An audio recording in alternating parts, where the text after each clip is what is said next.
Good morning students. Let's continue with our chapter number 3, that is synthetic fibers and plastics. So in our last lesson we studied the characteristics of plastics, that they are very useful to us due to the different properties of plastics. उनकी different properties की वजह से हम उनको एक wide range में use कर रहे हैं, पर फिर भी ये कहा जाता है that we should avoid the use of plastics. Why we say that we should say no to plastic? What are the disadvantages? हम ये क्यों कहते हैं कि हमें प्लास्टिक का यूज कम से कम करना चाहिए या नहीं करना चाहिए? ऐसे कौन से डिसएडवांटेजेस हैं जिसकी वजह से इतनी सारी प्रॉपर्टीज होते हुए भी हम प्लास्टिक को अवॉइड करना चाहते हैं? तो इस लेसन में हम यही पढ़ेंगे कि उसकी क्या डिसएडवांटेजेस हैं प्लास्टिक्स के, और किस तरीके से जो प्लास्टिक है उसका एक्सेसिव यूज पोल्यूशन कॉज करता है. So the today's topic is pollution due to excessive use of plastics, कि प्लास्टिक्स को बहुत ज़्यादा यूज करने पे क्या हार्म है, क्या डिसएडवांटेजेस हैं. So the first disadvantages is, first is the plastics are non biodegradable. हमने प्रीवियस क्लासेस में भी ये पढ़ा है कि कुछ सब्सटेंसेस, कुछ मटेरियल जो होते हैं वो बायोडिग्रेडेबल होते हैं और कुछ जो सब्सटेंसेस होते हैं they are non biodegradable. So I think we know this very well, that what is biodegradable and what is non biodegradable. Biodegradable are the substances which can be broken down into simpler substances by the action of decomposers like fungi and bacteria. ऐसे substances जो कि environment में decomposers के action से simpler substances में convert हो जाते हैं, they are called biodegradable. पर कुछ ऐसे भी सब्सटेंसेस हैं जिन पे इन डिकम्पोजर्स के एक्शन का कोई फर्क नहीं पड़ता है, and they remain in the environment for a long period of time और फॉर द लास्ट. हमेशा के लिए वो एनवायरनमेंट में इसी तरीके से बने रहते हैं. So they are called non biodegradable substances. So we can say that every substance takes, if it is biodegradable, it takes different time period to decompose. हर जो biodegradable substance है उसको decompose होने में different time लगता है. जैसे हमारे vegetable peels हैं या हमारे fruit peels हैं, they decompose in 5 to 10 days. 5 से 10 दिन में वो डिकम्पोज हो जाते हैं अगर हम उनको सॉइल में डाल दें तो. इसी तरीके से कुछ अदर मटेरियल्स होते हैं जैसे कि क्लॉथ वगैरह है जो कि बायोडिग्रेडेबल है, it takes some months to degrade. उनके डिग्रेडेशन में, उनके ब्रेकडाउन होने में कुछ मंथ्स लग सकते हैं. इसी तरीके से कुछ ऐसे सब्सटेंसेस हैं जिनको कि डिग्रेड होने में ईयर्स लग जाते हैं, 100 to 150 ईयर्स तक भी लग जाते हैं.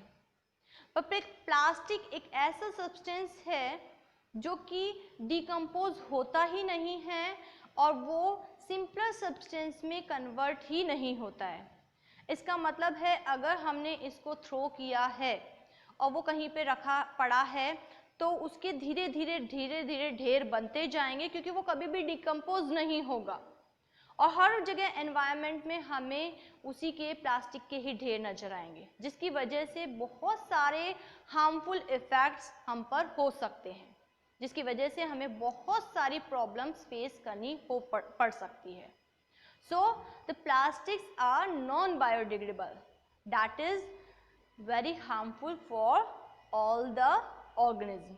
Maybe they are human beings, animals or other animals. Next is the plastics chokes the drains and blocks the soil and reducing percolation of water। क्योंकि हमने ये देखा है कि प्लास्टिक के जो आइटम हैं जो कि हम इधर उधर कहीं पे भी थ्रो कर देते हैं, जैसे कि प्लास्टिक की बॉटल्स वगैरह हैं या पॉलीथीन हैं, ये हम ऐसे ही कहीं पे भी अगर थ्रो कर देते हैं, क्योंकि वो लाइट वेट हैं, वो हवा के साथ उड़कर इधर उधर कहीं चले जाती हैं, कभी कभी हमारी जो ड्रेन्स हैं, जो हमारी नालियाँ हैं, उसमें भी चली जाती है। And when it rains they choke और they block the path of the running water. जब ये उसको किसी नाली में पड़ी हुई होती हैं तो ये बहते हुए पानी का रास्ता रोक लेती हैं, जिसकी वजह से वाटर का फ्लो नहीं हो पाता है और उसकी वजह से जो प्रॉपर वाटर का जो ड्रेनेज होना चाहिए वो नहीं हो पाता है और जो नालियों का पानी है वो सड़कों तक आ जाता है और सड़कों तक आके हमारे घरों में भी आ सकता है, जिससे कि हमें खुद को ही प्रॉब्लम फेस करनी हो सकती है। इसी तरीके से it blocks the soil and reduces the percolation of water.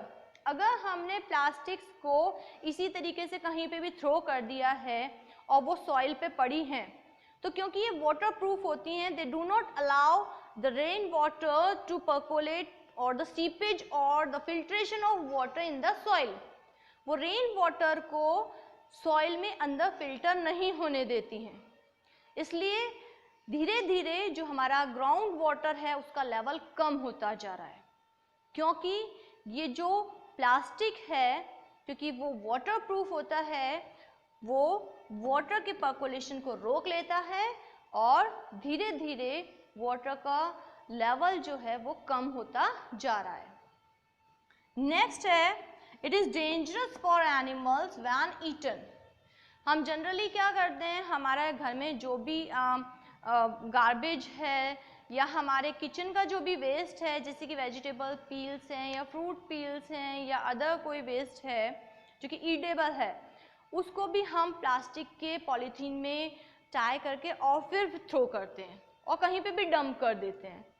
तो ऐसे में अगर कोई भी स्ट्रे एनिमल, काउज वगैरह उसको खाने की कोशिश करती हैं तो वो उसमें से अंदर का जो ईडेबल पार्ट है वो नहीं खा पाती हैं, वो पूरी की पूरी पॉलीथीन को ही खा जाती हैं।